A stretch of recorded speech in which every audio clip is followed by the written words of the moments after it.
I want to talk about that for those that don't know Show Up Fitness. We got Show Up Fitness is myself, we have Marissa, we have Brett, we have Adriano, Tom. Yep. We would not be who we are without them, so thank you guys. And I want to thank Jackie and Adriano for the spread. I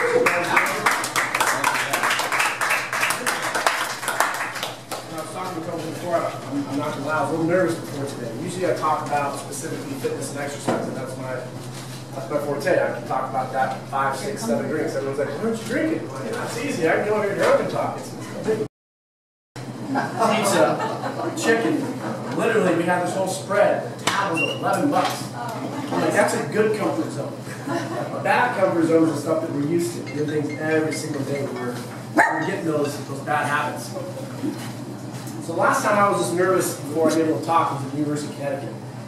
And that was about 12 years ago when I was giving a talk. 30 minutes I had to convince the class Bigfoot was real. And so I went up there and I'm obsessed with Bigfoot. And I talked, did all my research and everything, got all prepared, and I was talking to my brother and my dad. My dad's a shrink, and he's like, just loosen up. Alcohol is good for you. It's a 20-year-old. So I take 3 shots of gin before I go. And I was like, oh shit. Heart's pounding. And it was crappy gin, dude. This is stuff in the plastic bottle. It didn't feel good whatsoever. Blew it. I had a D on it. So you take anything from tonight, whether if it's mindset, don't have 3 shots before presentation. We talk about diets a little bit. Does anyone know what the average percent, or the percentage of people who succeed on a diet? What it is? 5%. So 5%. Why is there so many people failing? And the purpose of today is to help you guys change your mindset to get you into that 5%. I'll talk a little bit about my book. Before I do that, does anyone know who Napoleon Hill is? Napoleon Hill. He's a guy who interviewed a bunch of real rich guys and tried to figure out kind of what their secret formula was. And, you know, it's like 1920s book. It's a classic. Yeah, it's one of the best-selling books ever, actually. He has his own foundation. Really, really smart guy. And he has something in his book he calls S.P.I.N.E. In the book Think and Grow Rich, where he interviews all these people. He talks about a positive mindset. Now, that's what I'm going to talk about today. But fast forward almost 8 years later. I think I actually should have gone in. Rhonda Barnum, I believe, she wrote a book called The Secret. Yeah. All she did was rip off Hill. That's all she did. And she talked about this. I'll save you guys a lot of time. Don't read it. It's just positive mindset. That's all it is. It's a positive mindset. So I have my book coming out here. Hopefully 2 months it's going to be finished. And I took a little bit of Hill, took a little bit of her smart ideas, and I added my own little twist. Now, the name of my book is The Vulgar Truth Diet. And so what do you think it stands for in my book when I call it PFM? So you got the one there you go. So he said it, not me. So if a certain vocabulary offends you, change it to fluffy bunny or alligator feet or something like that. But the middle part does stand for fun. And so why do we focus so much on the negative aspect of words? My first book was 65,000 words. I got some fans. It was kind of cool to get fans right here. Like, yeah, I liked you. 3 people. My mom, my dad. And that one person was like, you know what? It was good, but you used the F word too much. Okay, the book is The Vulgar Truth Diet, but okay, why are we focusing on that negative word? So 65,000 words in there, 1% of the vocabulary I use is fine. They're focusing on that mindset. I also use some big words like astute, vociferous, loquacious. Why do they talk about how smart I am? Like, oh my God, you use these big words. No, they wanted to go focus on the negative. Which kind of intrigued me. Why do we, can we utilize, or can we use words such as that, the F word, in a positive way? Exactly. Your jewelry. It's fucking lovely. Now, would you take offense if I said that? Girls in here, if you're walking down the street and a really good-looking guy with a backwards hat, awesome hair, and a white shirt, you know, and say, oh my God, you were fucking stunning. What would you do? Would you like that? Smack you. You'd smack me? Come on, look at me again. Right? It's all about the way that you say it. The beautiful, of course, is a positive word, but when you use that word in front of it, it almost makes it amplifies, it makes it better. It's today, I don't know if you guys watched, Coastal Carolina took care of Arizona. One of the guys hit a home run. Right when he hit it, boom, he's like, fuck yeah. You can see his expression, he's so happy. So we use that vocabulary in a positive way. So a lot of times we go to the negative. Why is that? And that's something when they tell you when you meet someone new, the two things that you're not supposed to talk about. What are they? Politics and religion. Guess that one is the two things I do. I'm going to talk about politics and religion. Or cheesy. Let me tell you why you guys should vote for Donald Trump. I don't know much about politics. I really don't. When it comes to exercise, fitness, I know a little bit. When it comes to politics, I get all my information from the news, Wall Street Journal. Yeah, you. Yes, you do. Facebook. But I can tell you a lot of negative things about Donald Trump.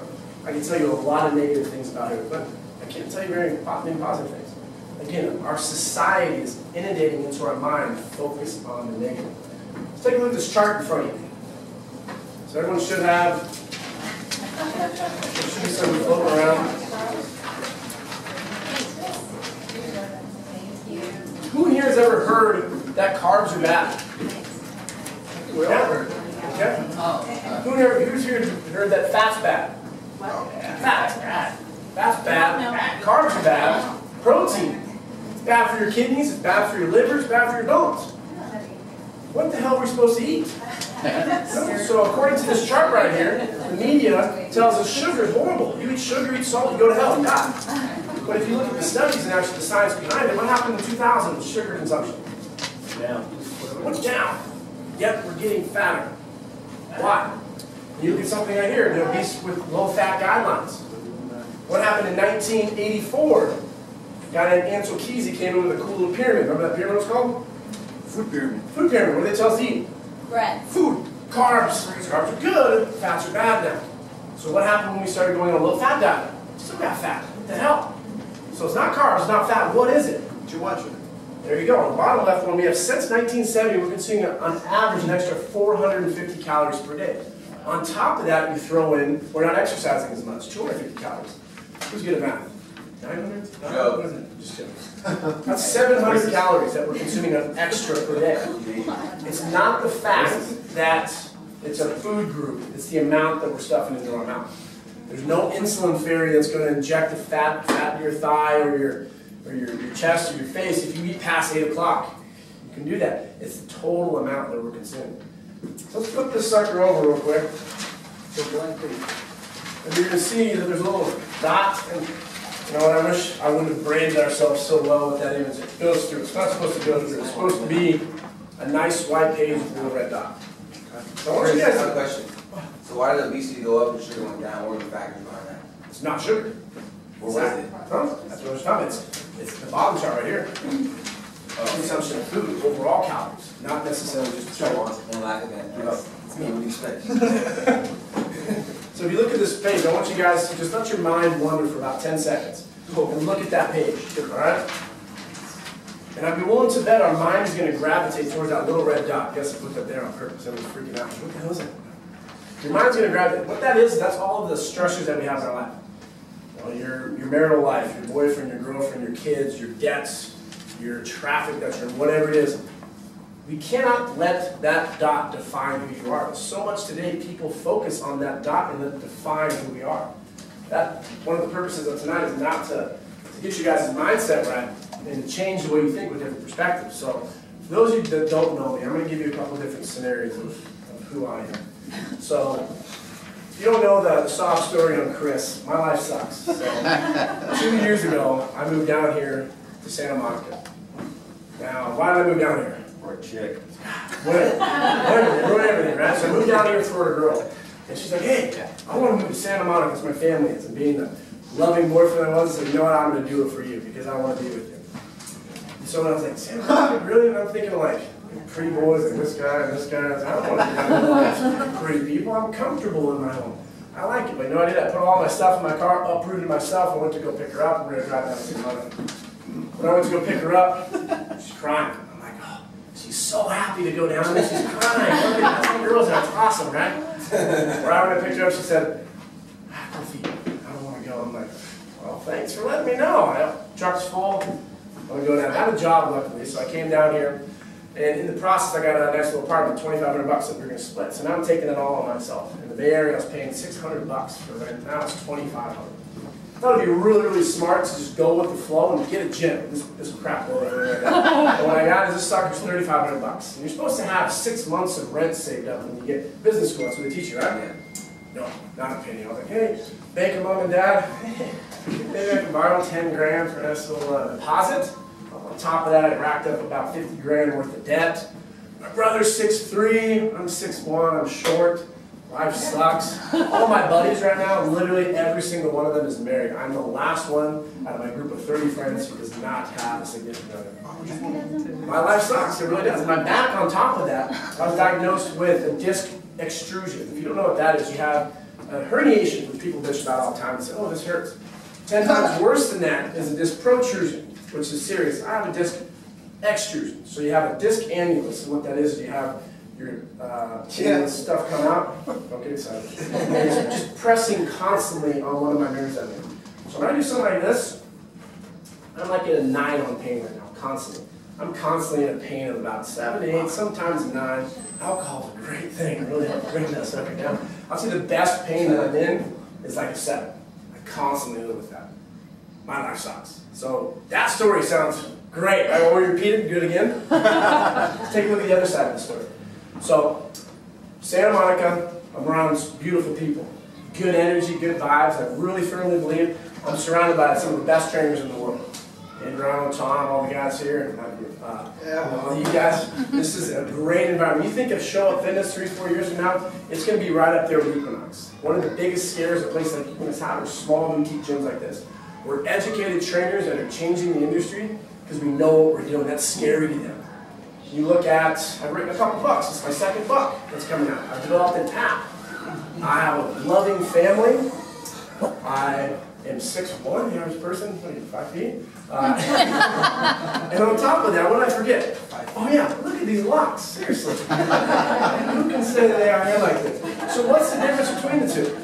It's the same freaking person. It's the mindset, which side you take. Too many times today, people are focusing on that red dot and let that define who we are. You got to look at the whole page. That's what's going to make you successful. And then the last part that I want to talk about, religion. Everything's fine. My buddy's actually supposed to come and talk about Scientology. I don't know if he's... I'm a good old Catholic boy. I grew up. My parents never made me go to church. They just said, hey, we're going to church, we're going to Mass. We didn't do the weird Sunday stuff. That's just too long. I'd go to Mass like once or twice every week, 30 minutes. And it was always fun because I looked up to my dad. I wanted to be like my pops, and we'd go in there. It's always fun because that's my dad's humor. It's like me. We'd be in there, and my father would be talking. He'd always nudge me and be like, you're not that guy has that sex, right? And I'm like, people have it worse. Don't worry. So every time I go into Mass, I'm thinking this guy, I'm getting some little pithy words of wisdom. I'm always thinking, like, this guy hasn't been lying. People have it worse. It's not that bad, right? But there's a story in the Bible, and if there's any devout religious people here, I'm trying not to offend you, but apparently there's a story about there's a guy, and he has a big-ass cross on his back, bigger than the one Jesus was crucified on. And he's walking in the desert, it's hot as hell. And he goes up, he just drops to his knees, and he's screaming, Jesus Christ, save me. This burden on my back sucks. I can't put up with it. My life sucks. Everything sucks. Jesus comes out of nowhere with his awesome locks and his tan all jacked. And he's like, my son, Rosif, you're cool. Don't worry about it. Everything's all right. Takes that cross, chucks it. You're good. Brings him to a room just like this. He says, I want you to pick whatever cross you want. That is your new burden you can have. Big crosses, small crosses, black crosses. The guy's looking around, he's like, oh shit, this one all right. Picks this little cross up. He's like, this is what I want, Jesus. This is the burden I want to carry. So what the true story the Bible says next what Jesus did. What did Jesus do? I don't know. Shh. Jesus gave him a little ball tap, smacked him, the guy fell in the river. He's like, my son, it's the same cross you had before. It's perspective. So just dwelling on the same story just like I was on my life, it's so easy to do that. So in my book I talk about the 6 codes, and this is something that I believe very strongly that can help you be a part of the 5% of success, not just with fat loss or muscle gain, booty building, whatever your goals are. It's to help you be successful as a person and be better. And those 6 things start off with kind of the whole theme of my book is called the spine, fixing your spine. Sleep, stress, sex, psychologies, injuries, nutrition, and exercise. Yes, it should be spine, but it's not as catchy. So if you fix those things, you're going to maximize fat loss. The second thing, right here, you got to show up. That's half the battle, right? It says it on the wall. Maybe a couple people are even commenting, like, hey, that's a cool little saying. Showing up. You got to win the week. And win the week is another term that we really focus on here at Show Up Fitness, and that's exercising the weights 4 times. If you look at 1 hour per day versus 24 hours per day of being dead, it's not a very hard little compromise. 2 hours. Huh? 2 hours. There you go, 2 hours. 2 hours is better than 1. So you got to win the week, and if you're winning the week regularly, you're going to be showing up, you're fixing your spine. Fourth one is going to be planning accordingly. So you look at your schedule right now. We got 4th of July this weekend on Monday, right? We're going to have fun tonight. We're going to do some weird stuff, make some bad decisions. That's all right. Tomorrow, same thing. You're going to have a day off Saturday, beach party, drinking Sunday. Oh, let's go to the penthouse, drink a little more Sunday. One of those nights is not going to make you overweight. It's not going to make you fat. 2 of those nights will. It's a plethora of those that add up. So you got to plan accordingly. Look at the week and say, okay, I'm going to go out and drink 3 or 4 nights. That's all right. Work out tomorrow. Work out on Saturday. Do full body stuff. Make sure to hit all your body parts at least twice per week. We're going to do a good amount of volume. And then the last 2, we got be human. That's a big thing I stress. And people always freak out when we have talks and we're drinking. They're like, are you going to get in trouble? You know, you're not going to start like making fun of people for drinking. No, it's all right. You got to socialize, have fun. No one likes that. Sorry, not to offend. No one likes that weirdo who doesn't drink. And then it's just like one person like, I'm on my paleo diet right now. You know, have a shot. Let's have fun. Be human. You got to be human. You got to win the week. You got to plan accordingly. Fix your spine. Show up. And the last one, what is it? Have fun. Come on. Who listened to the talk today? Exercise. Get out of your comfort zone. Positive attitude. PFM. Positive fucking mindset. You gotta keep the mind right in order to plan accordingly, win the week, and fix your spine. So that was it. That's all I got for you guys. So,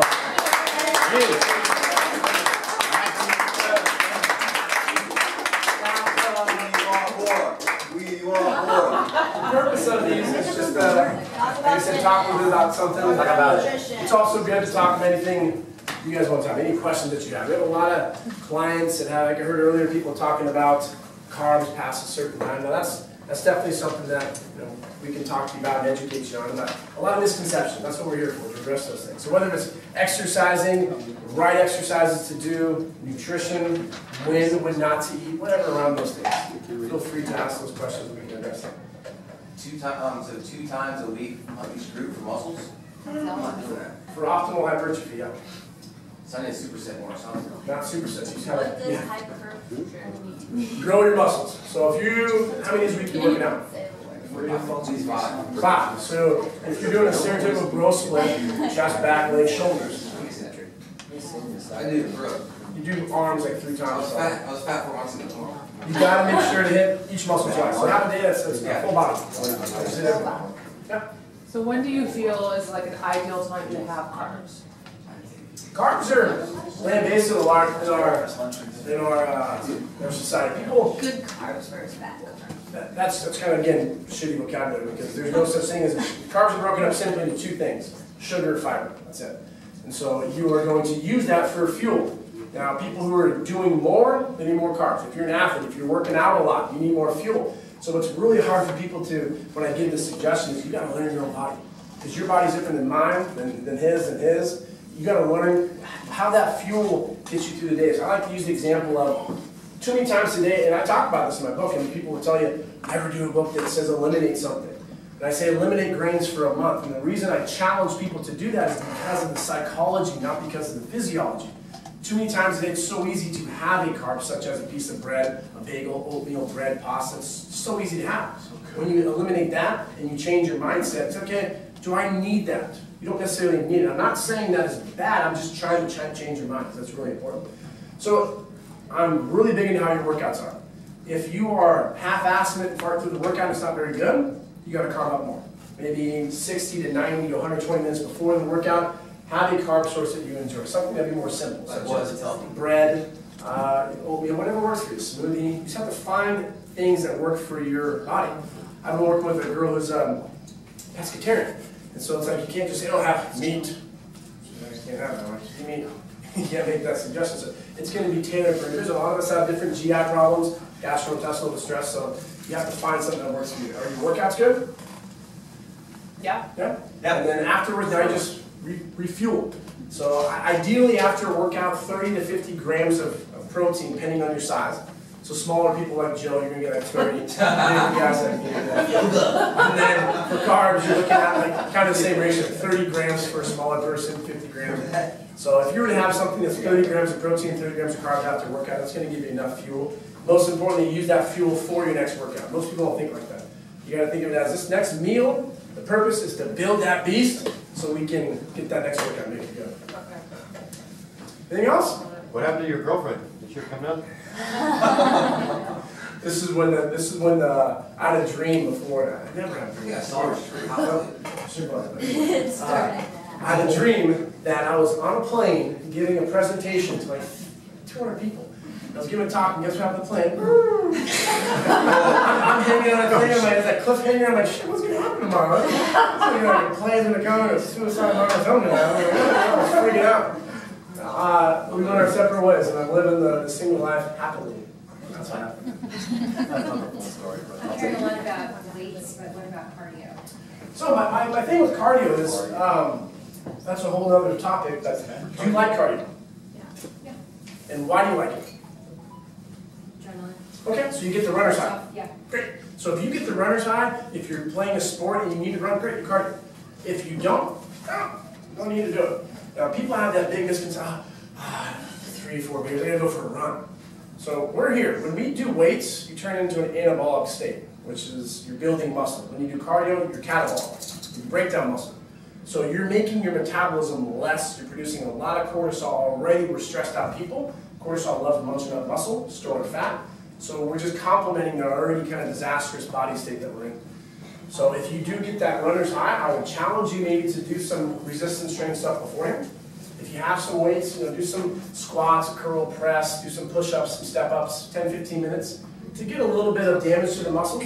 So then when you go for the run, you actually get into your fat burning state quicker. It's just going to complement it. So again, cardio, that's a big thing. Is I'm all for cardio, but my cardio is walk. If you want to just walk wherever you want to. That's your main thing. Park a mile away. You don't need to go out there and run. You're running. Who here loves running? Anyone?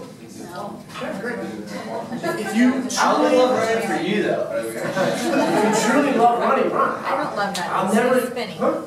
Spinning. Like spinning. Great. Do you like it? Awesome. I love it. Spinning is another. You have to remember our society. Our society talks a lot about this is the way to do it. This is the way, just like with food. And if you enjoy doing it, it's fine. I would just challenge a little variety in it. Well, those are great things to complement your resistance training. The 4 days of weights, that's your staple. Do your yoga, your cardio, your Zumba classes, whatever, to complement those 4 days. You mentioned resistance training before cardio. Can you do it like earlier in the day, or is it like right before? Is there a difference? Well, it depends on how long. So if you're gonna have like How a double long? day, the Like break if I did a workout here and then I did a cardio thing in the evening, Mhm. is that time in between that I didn't do anything? Not. You gotta make sure to fuel up. You don't wanna compromise the integrity of that workout. So you gotta eat protein to make sure that everything that was done is gonna be rebuilt, and then you can do your cardio at night. What's the name of your book again? The Vulgar Truth Diet. Second edition. Is it on the website? The first one's out and it's on Amazon. The second one, I'm hoping to, We had this shit if you already. can pull some strings with some really rich people, then I'm gonna have a backer here soon to make sure to get everything pushed I accordingly. get back to it. Yeah. What did you learn in Tampa at that convention? Like in a nutshell. Yeah, it's a great question actually. Tampa, there's an international sports That's where I'm society, and they have the biggest nutrition conference of the year. And one of the biggest things that we talked about was the take home was protein is very, very undervalued. And the biggest misconception for protein is bad for your bones, it's bad for your kidneys. And they actually did studies that looked at individuals who were consuming 1,000 grams of protein. That is a cow A day. A day. Wow. Oh A my day. God. And they had no adverse effects to renal function, liver function, cardiovascular health. Bones actually got stronger, and this was a 6-month study. And so again, like we look at protein, like a lot of the stuff that society looks at with a lot of misconceptions. This is like 20 years ago in the science field. So all the stuff that is really apparent today is people aren't doing it. So protein is not only great because it helps bridge nutrient gaps. A lot of people, it has a sweet or salty tooth. Oh, yeah. A lot of times, obviously it can be hormonal. We know it's the case for you. Hormonal, but also when we stress more, we deplete a lot of the micronutrients, so vitamins and minerals in the brain and body, and that leads us to having those urges. So if you were to consume more protein, not only are you bridging nutrient gaps, which is huge, but also you burn more calories, which people don't realize. So there's something called the thermal effect of food. The more protein you eat, the more calories you burn because it's hard for the body to break down. Up to 30% of total calories you can burn by eating more protein. So when people say that, I'm not saying everything's equal. 100 calories of a cupcake versus 100 calories of protein, there's still 100 calories. The body recognizes energy as energy. It really doesn't matter if it's in cupcakes or broccoli or whatever. But if you have a source of a food that is higher in protein, you will burn more calories. Feed the machine. So eating protein versus drinking protein. Oh, yeah. It will get into your system quicker, and quicker is such a misconstrued word, because you're looking at, on average, a protein source is about 90 minutes, where whey isolate, the stuff you're paying twice as much for and wasting your money, it might get in your system in 50 to 60 minutes. So it's just the coding of the actual molecules in itself, they're broken down quicker. That's all it is. The food. Protein, the shake. Oh, the shake. The shake is broken down quicker. So you can still have you can have all your protein and shake it. Good, yeah. I mean, I'm not obviously going to suggest that. No. I'm a big advocate of whole sources, but if you were, like today, I'm just kind of running around, I've had like 180 grams of protein just in protein and shakes. That's just all I can really do today. What about accompanying the protein with something like, is there a formula vegetables with it, right? I mean, look at your energy levels. If they're low, carbs. Fat is also great because what fat does is it delays gastric emptying. What that means, it keeps you full longer. Look at the average American breakfast. Cereal, bagels, a lot of simple carbs that go through your system quick. Where if you reverse that and you have something more along the lines of protein and fat, it takes a lot longer to break down. You're full longer, less likely to binge. That's all it really is. What's your view on gluten? Would you generally recommend getting rid of it, or? Gluten is all like peanuts. So if I have a peanut allergy, I'm not going to suggest for you guys not to eat it. That's what people unfortunately do. So I'm lactose intolerant, don't have milk, it's gonna make you have diarrhea. No, that's not the case. If you are lactose intolerant, yeah, maybe. If you're allergic to peanuts, don't eat peanuts. If you eat bread or gluten products, does anyone know what gluten actually means? It's a binding, yeah, so you got these protein binding molecules. It's hard for the body to break it down for some individuals. And if you can't break it down, eliminate it. It's called FODMAP. When you can take it out for a month, put it back in, and if you're like, oh, sure, explosive diarrhea is not working out for you, then keep it out. So what are the symptoms of bleeding? So, upset stomach, cramp, bloating. If you're lethargic, if it doesn't work with you, then take it out. But there's not scientific evidence to date that is showing that gluten, and there's even books out there that claim there are, but gluten is fine for the average individual as long as you don't have intolerance. Right. Okay. Good. I have a question. Just I think it'd be kind of cool for you to explain, like, how is show-up fitness, in a sense, different from, say, like your average, say, CrossFit, box, or your Equinox, or your other gym? Like, what separates this place from the other places, and how do you see it as an advantage and something that you're looking forward to in the future? That's a great question. The average personal trainer goes through a very short-term online test or a 2 to 6 week course. Everyone's gone through and trains here. They've been through a year program, which I've specifically taught. It's not like Chris's ideologies. It's a scientific foundation, anatomy, physiology, nutrition, all the current updated trends from all associations, whether it's from strength side, the medical side, or if it's from the nutritional side. And so we tailor programs based off of you. So I don't care what the coolest new trend is, CrossFit, yoga, running, cardio based. I call it fluff stuff. Fluff stuff is the attractive stuff that gets your attention. So that stuff is fine. It's okay. You need to individualize a program.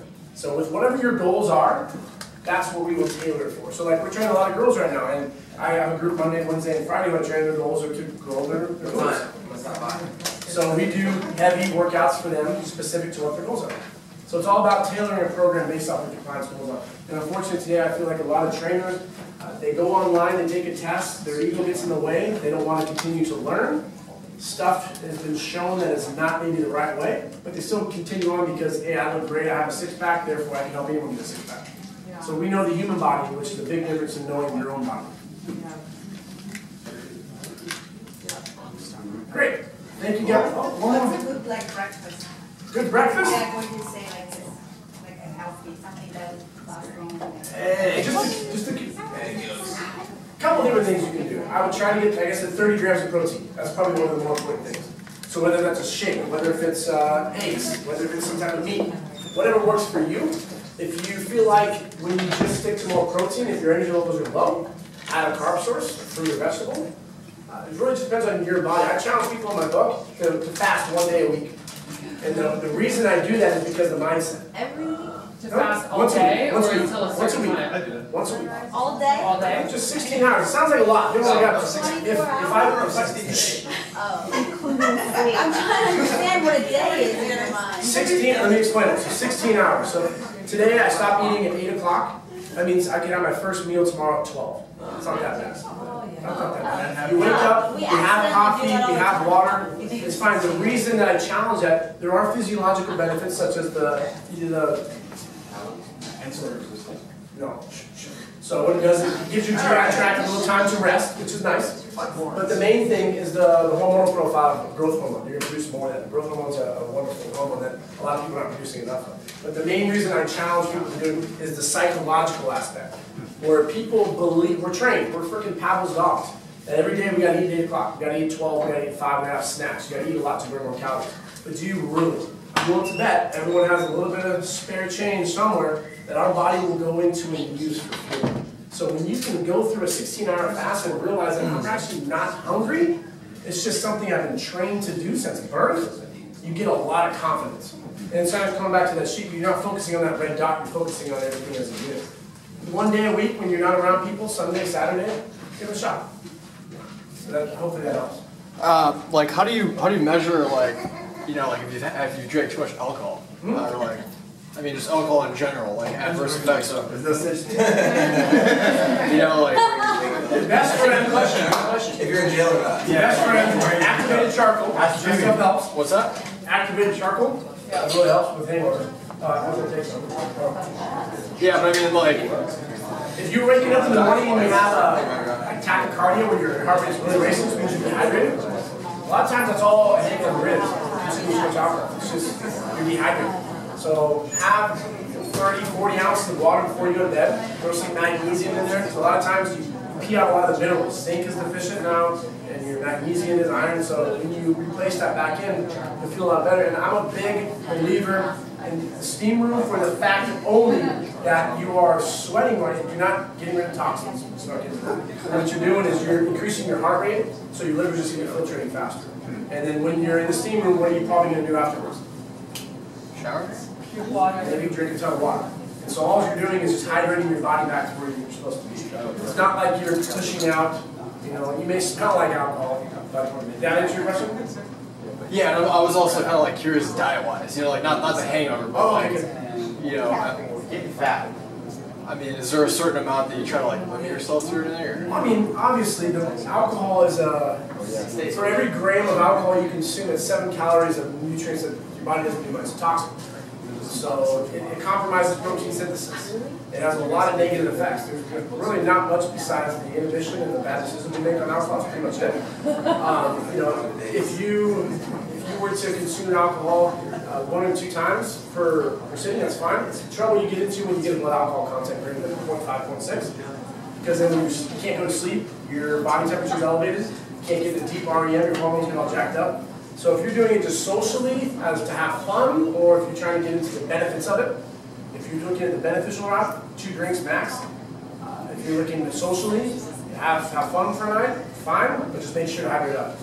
I mean, it's going to compromise your gains, but you can just wake your ass up early and do a workout the next day. Yeah, That's that's what I usually do. Yeah. That's what I suggest. Low testosterone. Yeah, it does. That's